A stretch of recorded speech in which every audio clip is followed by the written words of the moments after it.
The South Carolina House of Representatives has passed a constitutional carry bill that will allow state residents to carry a gun openly without a permit.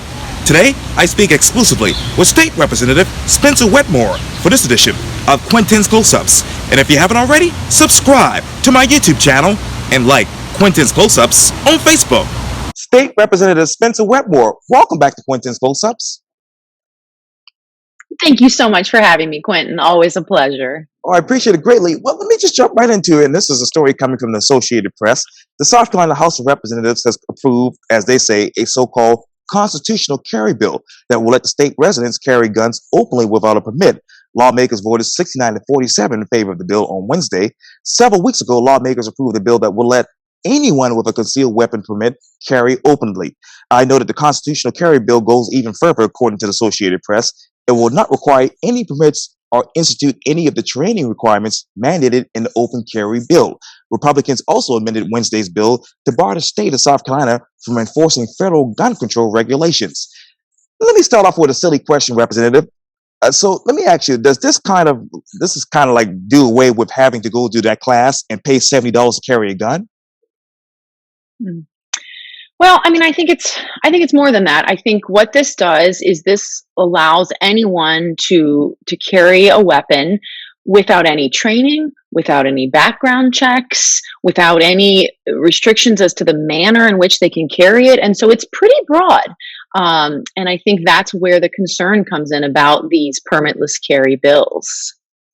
And I know I might be redundant, and I'm thinking, I'm probably going to ask a hypothetical question, but should everyone have to have a permit to carry openly or concealed? Well, my opinion, yes. Justice Scalia, a conservative legend on the Supreme Court. I think one of the big gun rights cases that we think about is the Heller case that came out of DC about, 10 years ago, 2008. And I think one of the things that really sticks with me from that case is Scalia's comments. And he says, like most rights, the right secured by the Second Amendment is not unlimited. It's not a right to keep and carry any weapon whatsoever in any manner whatsoever and for whatever purpose. So when Scalia is telling us that this is a limited right, I think we have to take a hard look at how our gun rights are interacting with our need for public safety. But then, should SLED have done a background check to determine if the person should carry openly, just like they've done with the concealed permit? Well, I think that's part of the problem. Without the permit process, there's no point at which SLED interacts with the owner. Without that permit in place and the requirement that a person apply for the permit, it's much more difficult for SLED to do background checks and to make sure that we're continuing to keep up with that process. And I know several weeks ago, as I mentioned, obviously this bill was obviously a debate in the House. Let me ask you, why didn't the opinions of the law enforcement experts actually matter to the House of Representatives? Well, I can't answer that, Quintin. I think in general, I've had the honor and the pleasure of working with law enforcement pretty much my entire career, from the solicitor's office to the city of Folly Beach. Right. And anytime they say that something is going to affect public safety, I stop and listen. Now, that's not to say that we're going to agree on every issue or everything.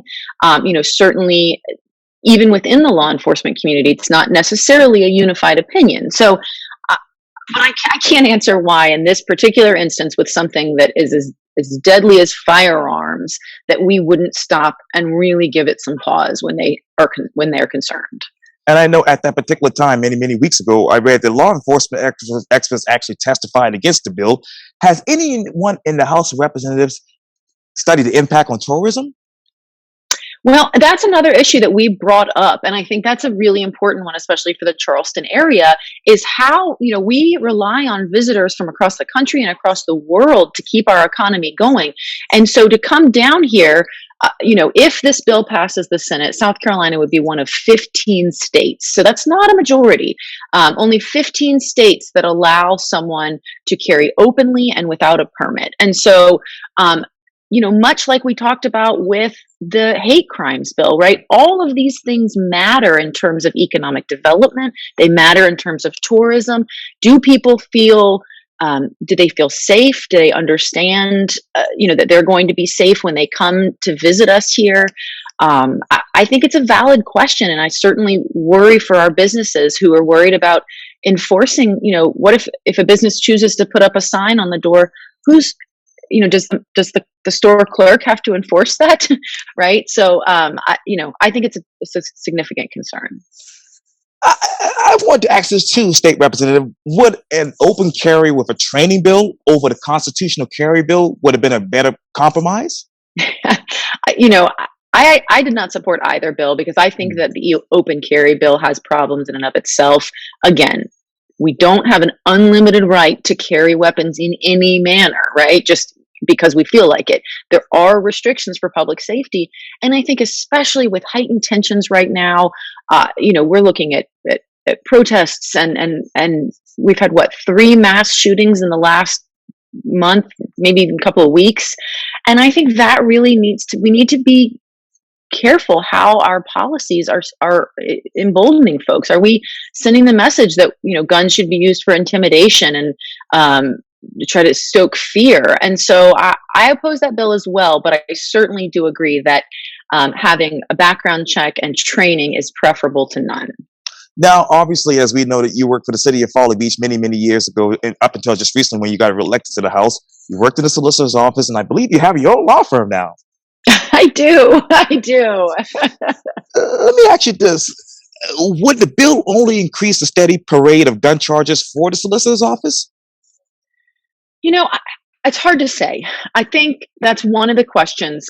We actually had a few Democrats supporting constitutional carry. And so I think that's one of the questions is how are our gun laws enforced? Are they disproportionately enforced against African American residents? And I think that's a question with constitutional carry. It doesn't create the same probable cause situation that an open carry with permit does. And so I think that unfortunately the concern is not a steady parade of low-level gun charges, but rather a much scarier situation where you have an increase in violent crime. And so I don't have a good answer. Obviously, I hope and I pray that it does not. But of course, that is the concern and the fear. And speaking of concerns, I know people talk a lot about the consequences of striking the minimum education requirements for carrying a firearm. What are your concerns? Well, I think in general, this is something, you look at, there are so many, I grew up in a household with guns. I know how to use it, store it, make sure the safety's on, make sure it's locked. These are just common sense things that keep children and families safe. It keeps guns out of the hands of, would be theft or anything along those lines. So how to operate it, how to make sure your safety's on, how to load it, when to point it, all of these things, even just doing your target practice training, all of these things are important for public safety. And I don't think that there are a lot of gun owners who would disagree that training is important. Most folks that I know, my dad has been a concealed weapons permit holder my whole life. And I think he would be the first to say that he wants everyone around him with a gun to have the same kind of training and respect for the firearm. And so I just think it's an important piece of gun ownership and not one that we should just lightly cast aside to score political points. And this is going to be another redundant question probably, but are there enough precautions in this particular bill?